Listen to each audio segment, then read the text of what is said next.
अस्सलाम वालेकुम। मैं आज आपको लाजवाब नवाबी कीमा बनाने की रेसिपी बता रही हूँ, जो कि हमारे यहाँ स्पेशली पिकनिक्स के मौके पे और शादी ब्याह के मौके पे बनाया जाता है। दावतों में होता है और हम कहीं ट्रैवल कर रहे हैं तो बनाते हैं। ऑयल गरम किया, उसके अंदर हमने तेज़ पत्ता डाला, तेज़ पत्ता अच्छे से कड़कड़ा लिया हमने।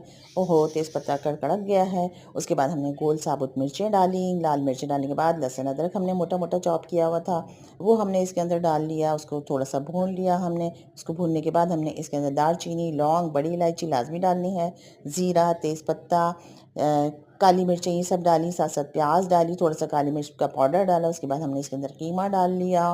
कीमा को डालने के बाद हमने इसको भून लिया। कीमा भूनने के बाद उसके अंदर हमने डालने हैं टमाटर मोटे मोटे कटे हुए। साथ में हमने नमक डाला। नमक डाल के थोड़ा सा और इसको हमने भून लिया। हम देखेंगे थोड़ा सा भुन गया है तो इसके अंदर हमने 2 से 3 कप पानी के डाल दिए। इसको अच्छे से ढक दिया हमने। ढकने के बाद हमने इसको खोल के देखा, ऑयल ऊपर आ गया है, इसके अंदर बबल्स भी आ गए हैं, ज़बरदस्त भुनाई हो रही है। भुनाई हो चुकी है। उसमें हमने 1 नींबू को निचोड़ के उसका रस डाला, चाहे तो 2 नींबू भी डाल सकते हैं। मोटी कटी हुई हरी मिर्चें डाली। ओ वाह, क्या खुशबू आ रही है। हमने कोयले का स्मोक दिया, इतनी लाजवाब खुशबू आ रही है। हर शख्स आके पूछ रहा है कि कब तैयार होगा ये कीमा। ये कीमा तैयार है। इसको पराठों के साथ, नान के साथ खाइए, अपने पिकनिक्स पर लेकर जाइए, अपने ट्रैवल सफ़र पे लेके जाइए, ट्रेन में सफ़र कीजिए तो खाइए। और दुआओं में याद रखिएगा, मेरा टिकटॉक अकाउंट भी है, उसको फॉलो कीजिए। अल्लाह हाफिज़।